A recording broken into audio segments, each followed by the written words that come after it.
We rise as one.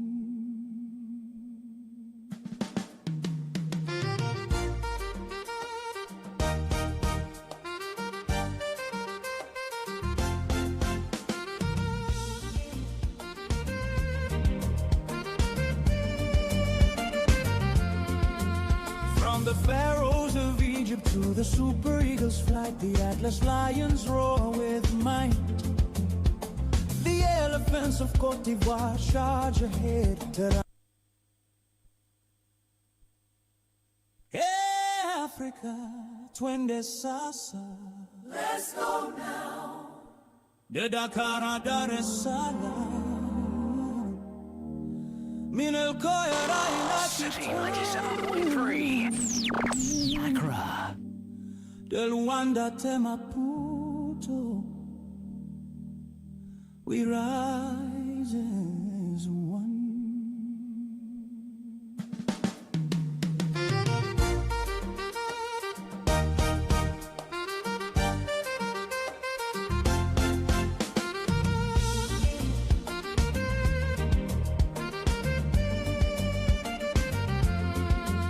From the pharaohs of Egypt to the super eagles flight, the Atlas lions roar with might.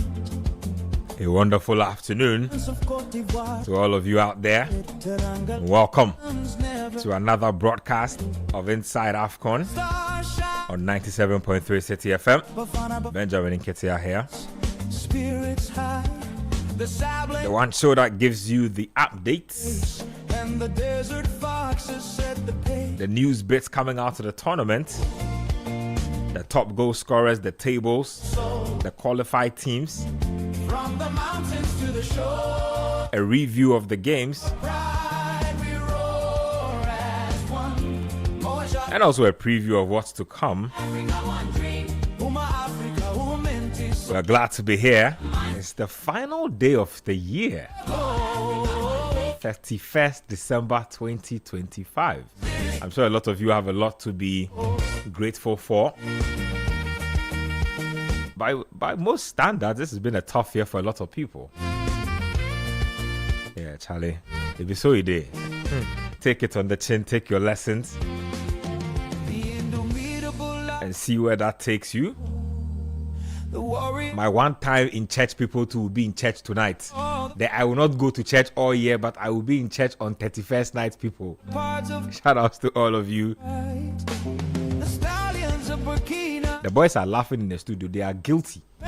They are very guilty. On that note, you can text into the show and the conversation via text, WhatsApp, and Telegram 0539 986 996. Flags are waving high in the sky. Unity in every place. You can get to us also via social media. Use the hashtag Inside AFCON because we are live on X or Twitter at Citi973. Let me know what's ahead. Let me know what you're thinking. For now, my two good friends are in the studio. Bernard Abel-Kwatre and Manuel Kwatre. Guys, welcome to the show. Thank you, Ben. Nice one. How you guys doing? Final day of the year. Yeah, you know. It just dawns on you that wow, the year has actually ended. Crazy. Yeah. Look at all that has happened, you know. Do you remember what the last 31st was like? Do you have any idea what it was like? Do you remember? Off the top of your head. It's over 300 plus days. That just tells you how time flies, actually. Yeah, you know, it comes super fast. I remember the church service I went to. I remember that I slept a little before go to church. I don't remember the day's activities. I don't remember exactly what happened. I might have to consult my Google Photos or one of my one of those things. Just give me an idea of what I was doing last year 31st now. But I mean, we thank God really for bringing us all here. It's a big deal actually to be able to be here. Lots of people started out the year, didn't make it out here. So RIP to all lost souls. For those of us who are here, good health and grace to us as we enter the new year. Let's get right into the AFCON spirit and talk some football. Like I said, we're live on YouTube as well on Citi Sports GH, so you can catch us there as we break down the discussion. Let's start off with the games that were played yesterday, and let's start with Uganda versus Nigeria. So Uganda have been knocked out of the tournament.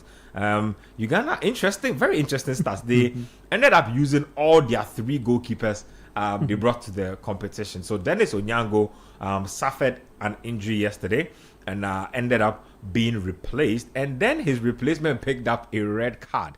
He got sent off after attempting to catch a Victor Osimhen lob out of the box. His replacement came in and immediately was beaten twice in quick succession. So in the end, Uganda succumbing to a rather humbling defeat at the hands of the Super Eagles. Nigeria qualify in grand style. The problem with Nigeria is that the last time I remember them qualifying in grand style like this, I think they ended up struggling in the competition. I think it was the last AFCON. Actually, they looked really like they were firing in the group phase, and then it became a little tricky for them getting wins out of the group phase. It was a little bumpy, but let's see how it goes. But in the end, 3-1, they topped the group. Second team in their group is Tunisia, finished with 4 points. So golf in class. Only problem with Nigeria is that they scored 8 and conceded 4. So something they will be looking out for. Tanzania are still third in that group with a chance to go through. And then Uganda are essentially eliminated. We can't get anything out of them. So as things stand now, Mozambique, Sudan, Benin, and Tanzania will be going through as the best as the third ranked place teams with the best points tally or advantage. Let me start off with you, Kwachi, on this. So Nigeria through to the next round. Eric Chell still doing absolutely brilliant. 8 changes he made to his starting lineup. Still, the Super Eagles proved to be strong enough to see this through. Is this an indicator of what we will be getting from them the rest of the competition? I would like to believe so. I think that Nigeria have, since the competition has begun, they've been quite good, and they've been very effective in the way that they've carried out their game plan. I think Nigeria ended up doing what you were talking about with regards to Egypt, as in they fielded a second string side, and rather than taking the game easy, they were able to put in some really good performances. I liked what Moses Simon did, and eventually he was able to bring Osimhen off the bench, bring some of these younger, some of the more established players on, so that even though they were rested, they were able to get some minutes. For Nigeria, I think they'll just be hoping that they can go one better than last year. To reach a final, and I think Ghana can relate to that. This is not a golden generation by any means, but this is a very talented Nigerian squad, and I think to make it to the final and not win the competition, I think they'll be hoping that this could probably be the year. And like I said, Eric Shaw just keeps showing why he's the man for the job, especially when you now contrast that with what the current Mali coach, who was trying to position himself for the Ghana job initially when we were playing them in the World Cup qualifiers. Things haven't transpired for him as he would like to help move that forward. But I think he's been able to have an impact on the team. And I think when a team is constantly going from player to player, from manager to manager, especially in like a tumultuous circumstance like the way Nigeria find themselves in, I think the fact that he's been able to find some solidity and consistency is really good. And I think having a striker like Osimhen will play his part. You saw it yesterday, even with getting the player sent off, and even with his link-up play. Like he's a different class. He's a different class to any centre forward that I see in the competition right now. And I think that having a player like that of that quality can be a difference for them. Nigeria, with the difference there. Your thoughts on that game? Super Eagles winning convincingly. Like I said, I think it was the Cameroon edition where they went 3 games in 3, and then their journalists and their fans were offering Ghana advice on what we should be doing and why we had gone to hire how do you call it, Milovan Rajovac, and how he was no good. They eventually got knocked out, I think, at the next round of the competition. But they are finalists from the last one.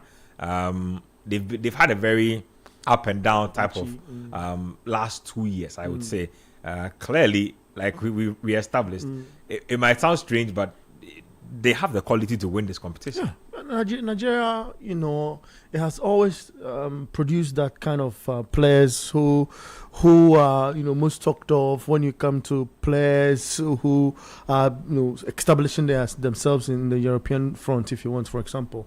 And a player like Victor Osimhen, he's come under a lot of criticism in time past. Lookman as well, for Osimhen, players like Vincent Abubakar, who had a thriller of a performance in those AFCONs in the past too, was asked whether he feels Osimhen is world class, and he rightly indicated that he's not.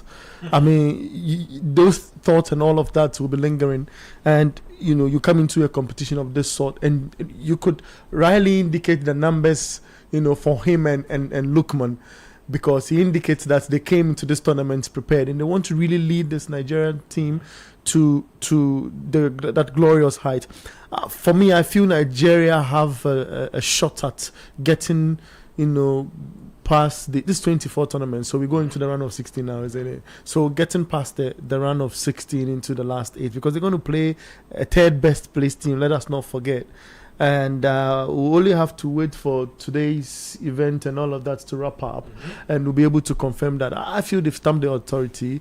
I feel the coach has produced a bit of magic in the last AFCON, reasons why Nigeria went in for him, and it paints the picture clearer that with these talents available, Nigeria have had problems. At a point in time, was the goalkeeping space.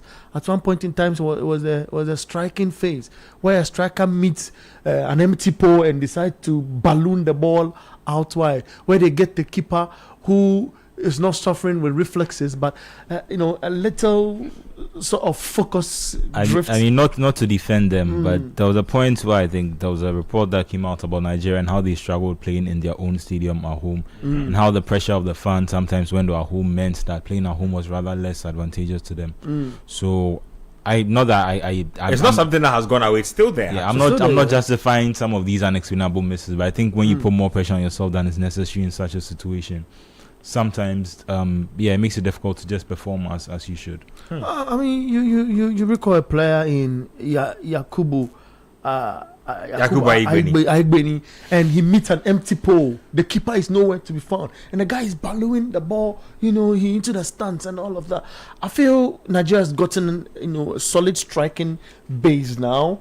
And for the goalkeeping department, it's not like it used to be. It's why I also then tipped them as tournament favorite. Again, looking at the backdrop of, not going for the World Cup, and this is your last chance to make Nigerians smile, and you get a third best placed team to play in your next game, and you were 3 out of 3 in your group stage games. It's brilliant. I feel.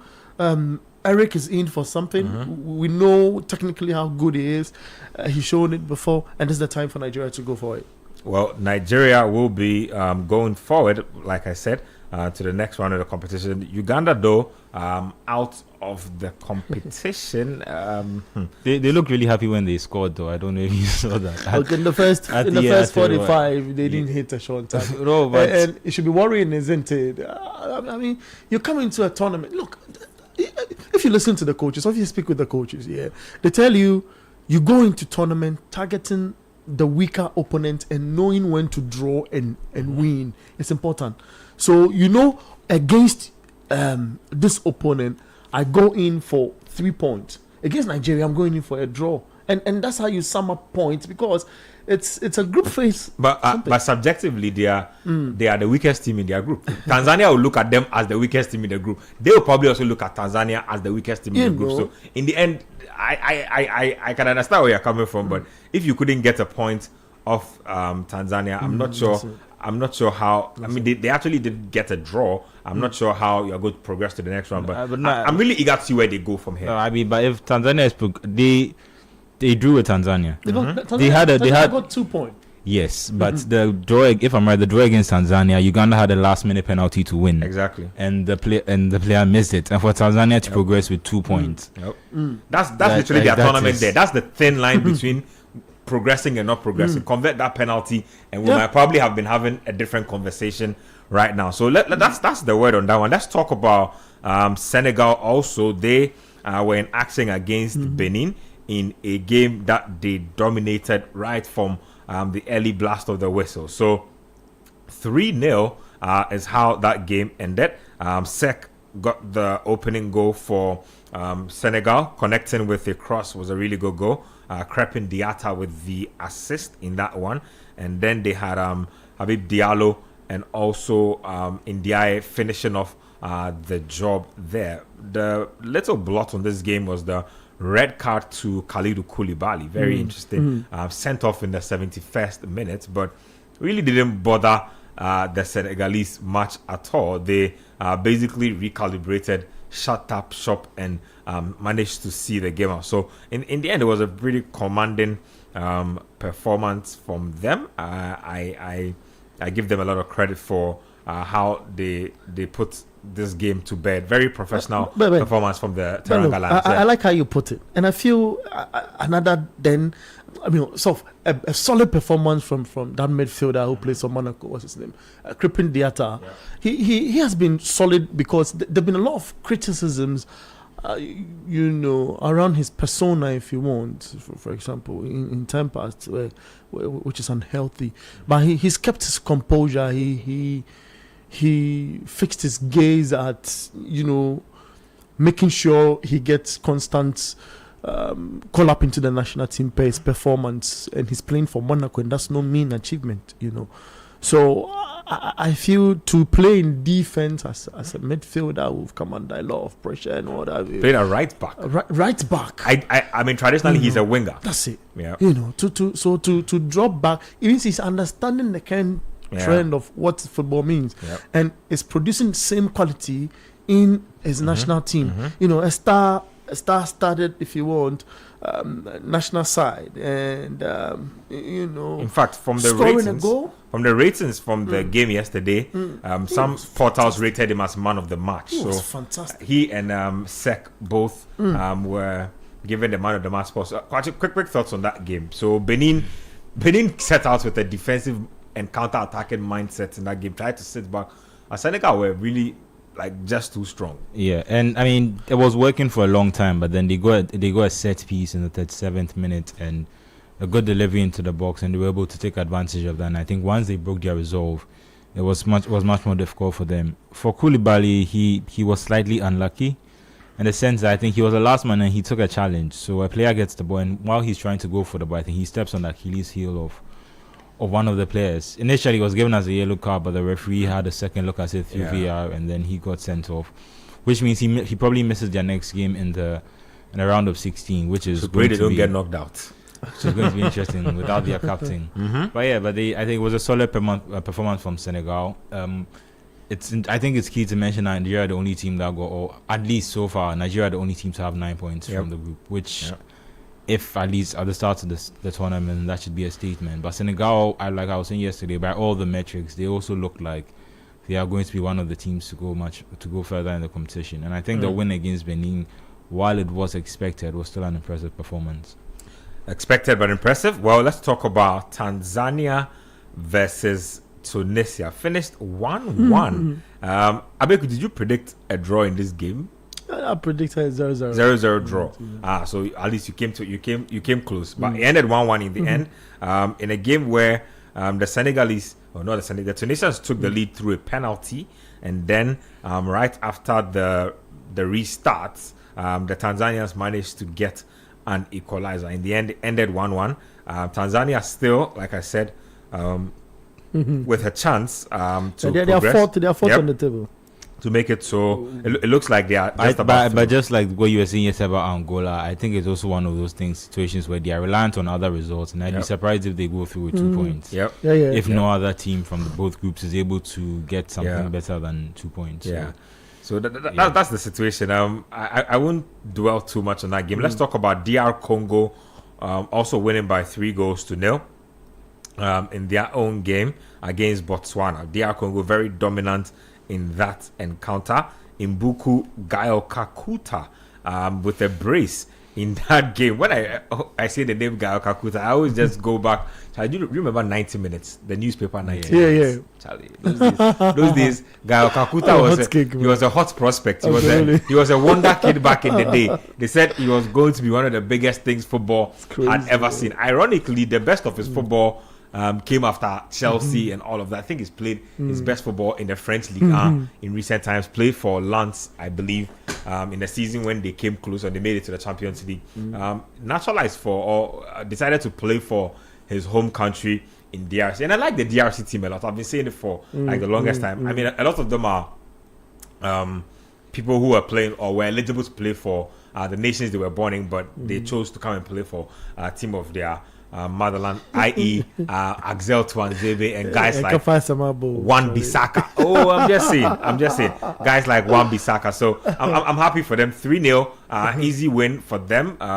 I mean, quick thoughts on DRC and your prospects for them. They don't get talked about as favorites or one of the heavyweights, but I think that they can surprise a lot of people. 100%. You get a good coach, number one. It's important in football. Then you get players who are ready to play. You get players who've fixed their mindset on, look, we've been disappointed in the other part of the space. This is an opportunity for us. We need to stamp our authority for our other brothers to begin to think. You know, this crusade has been on the lips of Jose Mourinho for a minute, that if the players of their proper origin, with respect, get back into where they are from proper, Africa is going to win the World Cup.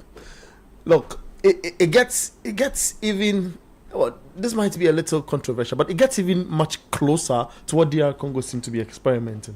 They get to the semi-finals of this AFCON and an expanded AFCON, and he paints the picture that, look, what Jose has been preaching for a minute, should the guys out there decide that, okay, well, we'll play our club football elsewhere, but we'll come and play for the African country we belong to, I feel it's really, really going to get Africa super close. And DR Congo seem to be doing that. I mean, there are a few countries doing that. I think Madagascar too also has a lot of Brazilian contingent that they've been calling back. And honestly, I think it's obviously you are going to then run into the debates that we have with a lot of people saying that do some people deserve to be in the squad? Should we call them up? And if you multiply that all over the continent, I just think it's a lot of talk. But at the same time, if we are being very honest with ourselves, it starts from a young age, and it depends on the facilities you use, the places you train, 100%. The coaches you train under, the pitches you play football on. All these things are crucial factors in determining how well you develop. And unfortunately, it seems that sometimes players who have descent from African countries, but are able to develop in other countries, are able to utilize their talent to a level that isn't being fully realized over here. So in terms of DR Congo, I can see why they would also see the benefit of then now going to reach out to different players who are eligible to represent them. Because someone like Kakuta, if you look at his history, he played for the French youth level all the way from under 16s to under 21. Every youth level in between that. But then when he got to the national level, he was called up. He chose is a strong word, but at the end of the day, he decided to represent DR Congo. Whatever. It's the same thing. Semantics. Realistically, if you look at the trajectory of his career, I'm sure he had doubts about holding down a place in Le Bleu. I mean, that's the point that we also need to address. There's that aspect of it is slightly, at least the salty in the mouth. The fact that it's almost as if we are at the liberty of whether or not you are good enough to be represented by your national team. You saw that with Kevin Prince-Boateng, even players like Joshua Champong. It's not a guarantee because we need to see how their development will go. The better they develop, the less likely they are to play for Ghana. And I think that in itself is a problem. And and it's not just Ghana; it's different countries around the continent. And to be honest, right? Like, I do support what you're saying, but I feel like the infrastructure here just doesn't favor us, and so I kind of understand if we have to play second fiddle. It's emotional. It's an emotional matter. No, I'm serious. But I understand when players will choose to play for the country they were born in and the country that has contributed the most to their development as players. I use Eddie Nketiah as an example. I don't I still haven't heard Eddie Nketiah himself categorically say he wants to play for Ghana. I haven't heard it. True. But it makes a lot of sense when he said in the past that he feels closer to England than he feels to Ghana, because this guy has literally played at every stage for England's age-restricted national teams. In fact, if I remember correctly, he's England's when it comes to their age-restricted teams, he's the highest top scorer of all time. Actually, he scored more goals within their system than any other player. I mean, how does this guy feel Ghanaian? You understand? And so I mean, for me, it makes a lot of loyalty. Sense. No, it's true. In football, you need to be loyal. And also, there's a logical point to it. Like, if we just use club sides, I like the fact that you pointed out that it's an emotional decision. Because if you use club sides, if I was in a club side and I was being scouted between Hearts of Oak and maybe Real Madrid, no, that's what it is. That's the truth of it. And that's in some people's mind, that would be the difference between maybe playing for Spain and maybe playing for Ghana. Maybe maybe the discrepancy is far too wide, but the point still stands that to them making a logical decision based on their footballing career, it makes more sense to play for a country where you're more likely to compete for maybe a World Cup or you get me, for bigger trophies. Obviously, you can probably win an AFCON with Ghana, but we haven't won one in recent times. This might sound controversial, but this the factors. Look, it's just like the Antoine Semenyo situation to Manchester City. In Ghana has a lot of United fans, the fandom. When you compare that to Manchester City, okay, but the player looks beyond that. He thinks of, okay, trophy-wise, at the end of my career, which project makes more sense now, and helps my development. So I mean, the argument sits in better, and Semenyo is the right example. It's about being loyal to your growth as a footballer, plus if you are fortunate, getting trophies in addition, and what it produces, in the end. And so, look, and just on that, Semenyo is a good contrast to someone like Iketia, because Semenyo made pledged his allegiance early, came out, chose Ghana, and at least in respect to so far their development in terms of national teams, you can clearly see that at least even in his club career, you can say it's probably benefited Semenyo more choosing to play for Ghana than Nketiah's indecision. That guy has made he and his team have made some brilliant decisions, to be honest. Like in the past couple of years, they've made some brilliant decisions. I've seen people going at him for picking City over United. I don't even want to get into it. Like if you see the two situations, if you are presented with it, go walk into the red side. And if he's my brother, I'm advising him to go and play for City. Meanwhile, you're a United fan, but you know what it is. That's the truth. So yeah, that's the word on that one. Let's get into another game that's a big one between Sudan, our own Mayeles Sudan, versus Burkina Faso. I've always said that if it comes to competitions like the AFCON, Burkina Faso are one of the teams you don't want to run into. Like, I don't enjoy, if I was a coach, they're one of the teams I wouldn't enjoy playing at all. Burkina Faso, Cameroon. It doesn't matter how bad their form is, they always know how to make life difficult for an opponent. Like, they will stress you out. You will never get a smooth game, easy win out of those. Never. Ever. That's how Burkina Faso are. And so when you play them, you know that you are really in for a difficult game. They're up against Sudan. This is the second tie, I believe, between the two sides. The stakes are high in this game because Algeria have already won this group. So second place is up for grabs. Now, being second also could change your entire trajectory as far as opponents you meet and how you end up going through the tournament. So huge game. Let me start off with you on this one. Where do your sentiments lay in terms of who has the upper hand? Because I say Burkina Faso are slight favorites, but this is as tricky a tie as it gets. Yeah, I mean, they come into the game with equal records. They've won one, they've lost one, and I'd say approaching the game, I don't think either one of them. But you you recall in the 2012 AFCON, Sudan won by 2-1. Yeah, I mean, so with history, I think sometimes it comes down to the coaches. Sometimes if a coach is too insistent on the history, maybe he plays into the players who are going to play. But sometimes, so I think you as a player, while you appreciate the history, you also need to realize that it bears no actual reflection on you. If that makes sense, it's different if you are going to that country to go and play and maybe have a difficult history going to that country. This is a tournament and you are playing against a different opponent. Maybe they have a similar style back to back then. Yeah. But there's also a different generation and you can also maybe start a different trend.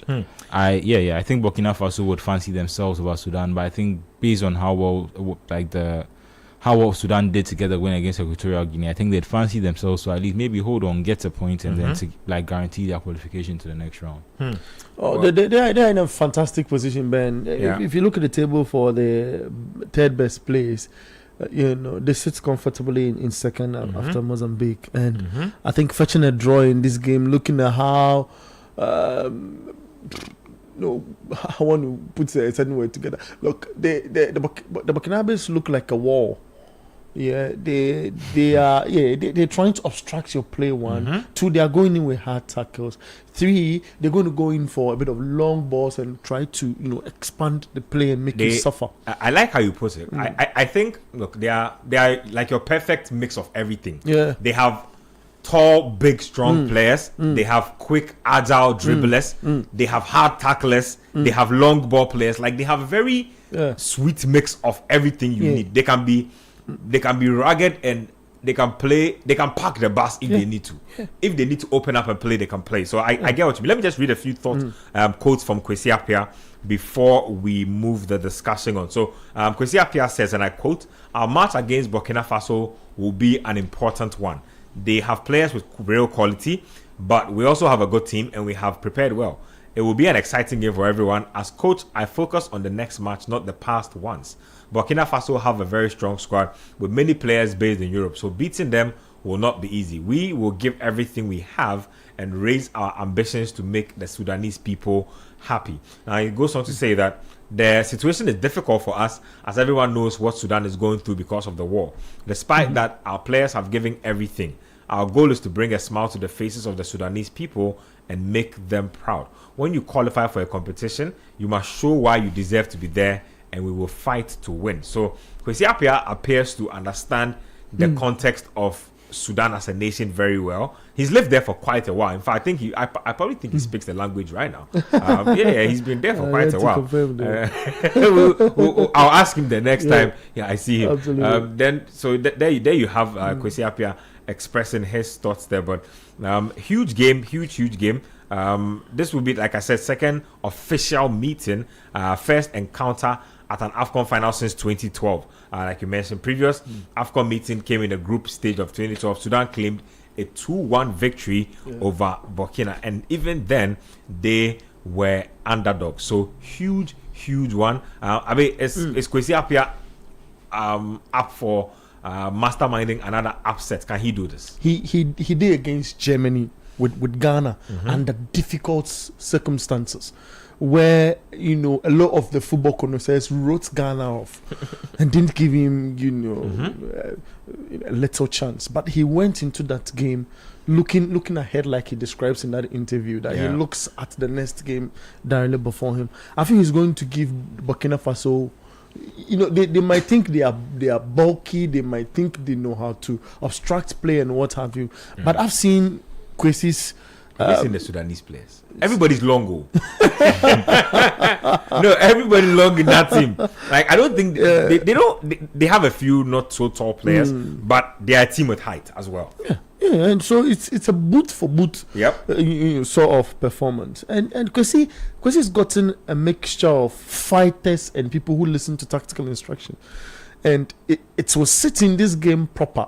I feel they are yet to get their best opponents to face in Burkina Faso. And this game will not only present a bit of entertainment, but high tactical, a tactical display from both managers. From both managers. And I see Sudan winning, though. Amidst all I speak. Yeah, I see Sudan winning. He's emphatic on, I want to make the Sudanese community happy. We are in a war situation. And so in the minds of the players, just like the Zambians when they won against Ivory Coast in 2012, the picture was, let's do this to make the heroes, those who laid their lives for the country, happy. And they've got a cause to make the country happy, because they are not. And football has that thing of uniting. Appiah is already a hero in Sudan, like based on what he's done already in the qualifiers to the AFCON, and then what he's doing in the World Cup. So I think he's already a hero. So he can only increase his profile. As things go on, based on how they eventually do in this. Mind you, he says he wants to win the AFCON. No, he should be able to dream. He should be able to dream. I look at how AFCON football is. Look, tournament football is funny. And as for tournament football, once it's 7 games and you are still around and you have not been eliminated, everything is possible. Yeah, I think so. So you know, let's wait for them. Let's enjoy with them as they beat Burkina Faso by 2-1. 2-1? Yeah. 2-1. What are you saying? Prediction and why? 1-1. I think neither team really needs to win the game, and I think that will factor in their mind. We can both guarantee qualification if we win. Okay, positive. But so I think a 1-1 draw, if there are goals in it. If not, just a draw. 1-1 draw, or probably a draw. I'll get to my message box in a bit. 0539 986 996 0539 986 996. You're listening to Inside AFCON on 97.3 Citi FM. I'm Benjamin Nketiah having this conversation with Bernard Abekwatri and also Manuel Kwache. I'll be getting to my messages. YouTube, we are on Citi Sports GH.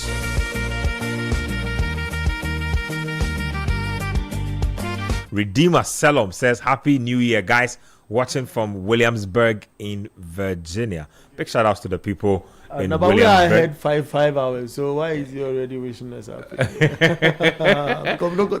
No, he is speed. You know, some people they like by 30th, 31st, they start wishing you a happy new year already. Well. So they've snapped out of the Christmas. Okay. They by 27th, their Christmas is over and they are in New Year groove. So we'll take it. Don't worry, we'll take it. Keep sending in your messages there. But that's the first game happening, or one of the first games happening today.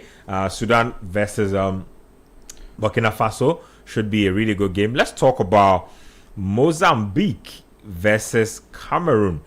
Should be an interesting game as well. Mozambique are currently third in Group F with 3 points. Their form coming into this game is an average.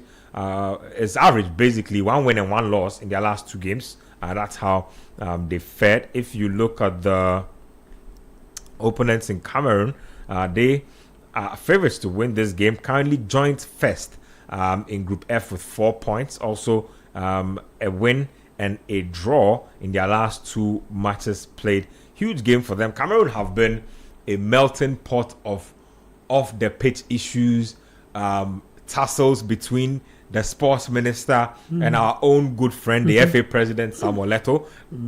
As a Cameroon, right? Somebody was telling me, I took a taxi one time. I was going to watch one of the games at the Bimpe. The taxi driver told me that if Paul Biya were ever to move out of being president, Samuel Eto'o stands a good chance of being president in Cameroon. Like, that's how big Samuel Eto'o is in Cameroon. Like, that's a big statement. Huge, actually. So, and you know, Paul Biya is a very jealous man. You know, because of the fact that he's a dictator and he's been around for a long time. Nobody else is allowed to call anybody president in the country. Even if you're an FA president, they don't call you president. They call you FA chairman or something. Yeah, he doesn't want anybody calling themselves president. Just trying to, no, you don't do that. Wow. You call yourself chairman. He's telling me that if Samuel Eto'o runs like the way George Weah did in Liberia, he does stand a good chance. I don't know if Eto'o will venture into that, but Eto'o's been very notorious since becoming FA boss. Like, he's done a lot of notorious and very controversial stuff. That's how the football thing is. Look, we better understand this and save our emotional health. Because you look at how football is, and it's football people who make decisions in who they want to lead their. No, but you see, I say this about Eto'o because I feel like in his time at the national team, things were so conducive that he went on to win multiple AFCONs. That's how the environment was great. Like, he played with great players. Why can't he knows what it takes to create a conducive atmosphere for a team to thrive in. But I feel like under his watch, Cameroon are declining. And you can say all you want. Well, per the last AFCON, they are definitely declining. You can tell, like, a lot of their big players are. This is a team that won the AFCON not too long ago. Don't forget. Yeah. So their recent standards have just been sketchy for me, and I think that if they don't get their act together, this is one of those games where they could actually be surprised. Mozambique they are not a big name, but they can play. Like, they can play. So tricky game for them. Let me take your thoughts. I guess I do predictions as well. In terms of how to call it, Cameroon, the thing that stood out most to me is I think I've seen Brian Mbeumo speaking. He's talking about. He says he feels the pressure of winning the AFCON. That Cameroon haven't won the AFCON since 2017. Hey, Charlie, standards are there. Charlie, there is levels to Charlie. Tell Brian Mbeumo that God bless him and his high standards for football wherever he is. God bless him. 2017. Hey, have you heard of any of our players talk about pressure to win an AFCON before? I mean, I think they themselves are trying to avoid saying things that they probably cannot back up on the pitch, and our players, and people use that against them. If you remember what the time Messi did the whole the Champions League is coming back to the Camp Nou, and how that has been used against them. I think in the modern sense, most players don't like to talk about that, which makes it more impressive that they seem to be taking on the pressure. The last game against was a Côte d'Ivoire. Mbeumo has been in good form for Manchester United, and if he's able to bring that to the AFCON, even just in terms of this game, I think Cameroon are favorites. Cameroon should win this game, and they should book their spot into the next round. But like you said, it's a tricky fixture, and in such a format where at least till the final game, because I think that also makes a difference. The fact that by this stage, a lot of teams still have time, something to play for. Yeah. In previous tournaments, by the second game, if you hadn't won, you already know that I'm either winning to play first or to get a better fixture list. But now, almost every team that's still playing, because once you can manage a win, you go through. So I think every team can approach that. It makes every game that you go into a dangerous one, because every team can approach it with that mentality. But even on that, I still think Cameroon should be able to see this game out. Cameroon should be able to see this game out. Well, if you look at the standings, like I said when I was talking earlier, let me just give you that in a bit. I think they belong in Group F. That is Cameroon. They are joint top with Côte d'Ivoire, who will also be in action against Gabon in what will also be another very tricky encounter. So both Côte d'Ivoire and Cameroon have scored 2 goals and conceded 1 each. So very similar. I don't know about you guys, but I've been worried a bit about the lack of free scoring in this tournament. I don't know if it's something that the two of you have clocked, but I'm not necessarily impressed with conversion rates, quality of chances created, and general. I mean, we've seen some great goals this tournament. Don't get me wrong, but are you bothered about the lack of goals? Like teams almost in 3 games have just 3 goals. A lot of them, the most goals being scored is 6 by Nigeria now have the most goals with 8. Senegal have 7, but for most of the groups, it's not been like that at all. Yeah, I think it goes down to the point. There was a point I was trying to make the other time, which was not well. I mean, I did not agree with the way he put it, but there's a kind of knowledge in there where it speaks about, I think, in this tournament, they're more evenly balanced teams, and that creates more tight games. And is that what you don't agree? No, his point was about how in African, he thinks the teams in African football are considerably better than the teams in European football, which. Well, that's the point of contention, but I get what you mean. About more evenly balanced. So I think they're more evenly balanced teams, and you can see the teams that have the decisive quality. I know it gets confusing when you see England playing like Slovenia.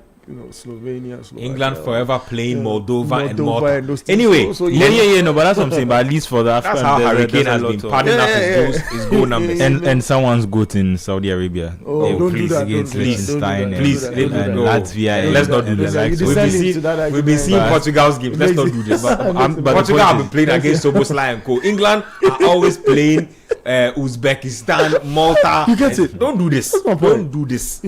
That's my point. Anyway, the point is, and so I think when you see the teams that have considered, like I said, decisive quality, like Nigeria, Senegal, Morocco, they are able to take more control of the game and score more goals. Maybe that's not explaining why there aren't more, because there could be more evenly matched games, maybe 2-2, 3-3. But that could also do with the conversion or maybe the lack of form going up. So, but I think it should get better through the tournament.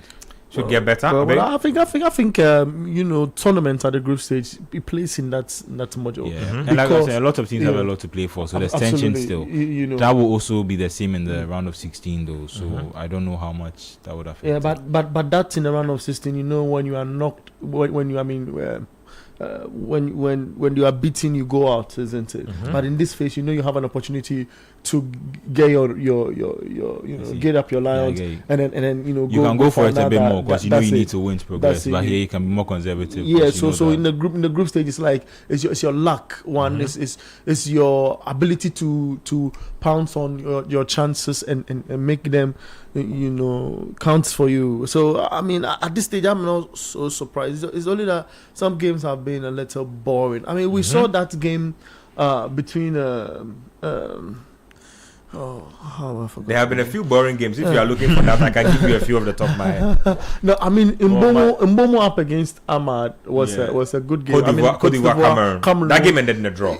So imagine, because that game had a bit of balance and chance creation, but at the end of the day, we didn't see a lot of goals in that game. So I feel the group stages of an African Cup of Nations do not produce that number.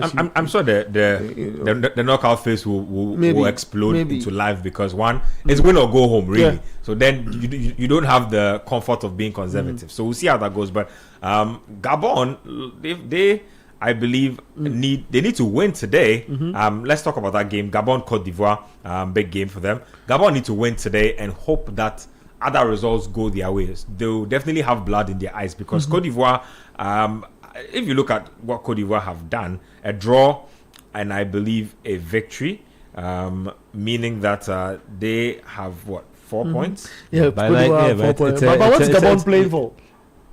What are they playing for? 3 points to put you what? Yeah, that's what I'm saying. They can qualify as one of the third best place. They need to win today. They need to win, and then they can knock. You realize the third place teams, a lot of them have 2 points. So if Gabon win today, it upsets the balance of that whole table. So I mean, if Gabon win, they'll go in ahead of Tanzania. So it's a big game for them, and they have their big players. Dennis Bouanga and Pierre-Emerick Aubameyang. They have Mario Lemina in there as well. So this is not a pushover team. Look, by any means, this is not a pushover. And Cote d'Ivoire have not been prolific. They scored 2 goals in this competition. They've got 4 points, and they've conceded as well. So they are not a foolproof team at all. They are they're a team that's there for the taking. Look, just like Cameroon, Yeah. The situation for Cote d'Ivoire, and they're all on 4 points. Now, say at the group stage of a tournament, gathering your points, knowing your weaker opponent is strategic. Look, playing against Gabon, who on 0 points, Cote d'Ivoire knows that we have to just go and kill it, and then cement our position, just get onto the top of the table. Then it gives us the opportunity not to play against a side that that's really, really strong, that we have an edge over or something like that. So I know Cote d'Ivoire, this game spans a bit of if you want to look at record between the two, if you want to look at head to head or whatever, it's about go and finish this business off. If Cote d'Ivoire want to stay on the second position, they are still going to play against one of these big guys. So what was there for the taking? No, just go on top of the table and meet any other team that you might think you have a little edge over. It's just go for the kill. I feel they'll go for the kill. Well, so this is the first ever AFCON meeting between Cote d'Ivoire and Gabon. They've met 13 times though previously. Cote d'Ivoire have won 7, drawn 3, and lost 3. So they are a team that is beatable again. Like I say, Gabon. I look at the quality. In this period, they had stars. Yeah, I look at the quality of the Gabonese side. I definitely think they can shock Cote d'Ivoire if Cote d'Ivoire go into this game thinking that this game is wrapped up, or they don't have to come. They don't have to actually show up and play well. They will definitely be surprised. Then we'll wrap up the conversation with one more game: Equatorial Guinea and Algeria. Like I said, Algeria have already qualified as things stand now. If you look at that particular group, that's Group E. Equatorial Guinea are bottom of the group, but they can still qualify. They get a win, they go to 3 points, and 3 points means that they can knock off Tanzania from that 4th spot. I like how you're putting also. Yeah, they would, in that sense too, they would go ahead of Sudan. If Sudan were to lose to Burkina Faso would finish second, or how do you call it? Equatorial Guinea would go to 3 points and then have a better goal difference and then qualify ahead of Sudan. So even though Sudan are qualified as one of the best placed third place teams, they have to finish third in their group. If they finish fourth, they won't be able to progress. So there's still a lot to play for Equatorial Guinea, and they are playing against a Nigeria team that has already qualified. I think, like Abeku is saying, this is also one of those going for the kill moments. If you can get a win, you can stage a shock. But a shock can also be, them getting out of a group stage of the AFCON or the competition for the very first time, isn't it? In the last two, they were able to advance through to the round of 16. Yeah. And it's piercing that record. I mean, you speak of a lot of positives for them, and I'm only painting a picture that, look, in football, if you think you are too ready, you might end up failing in football. So they go into this fixture with that also staring at them that, look, you are just also risking that opportunity, or you are just in your face, you might just go out again.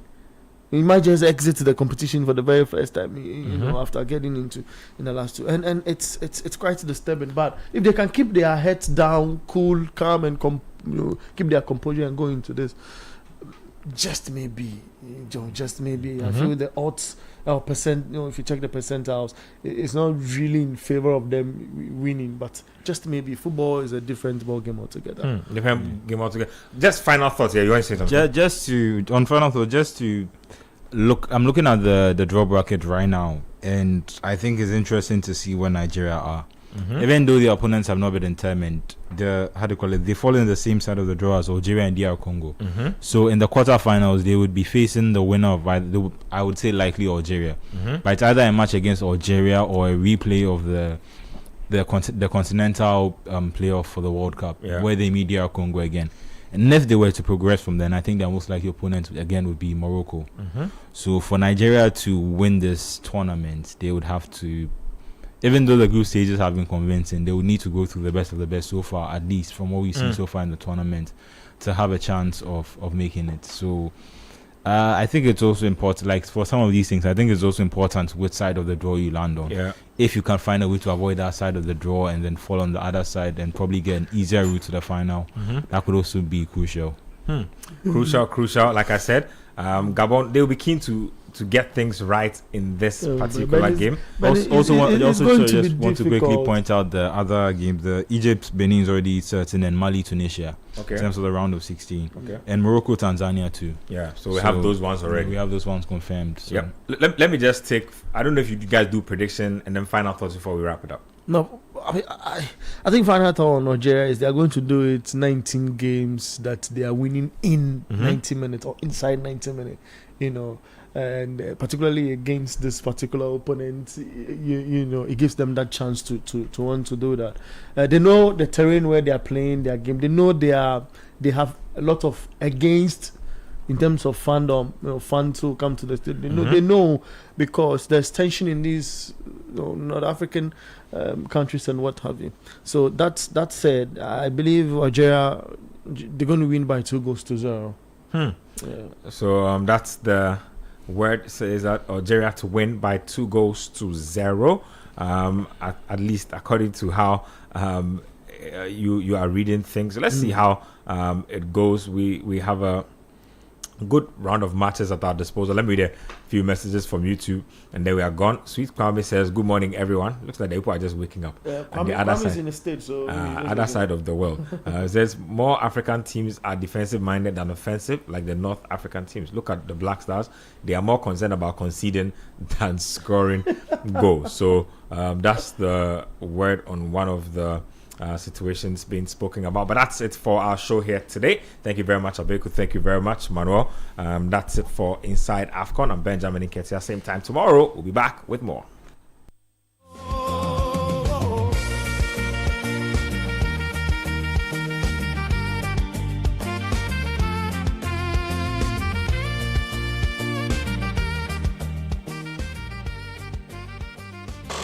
Citi 97.3. Accra.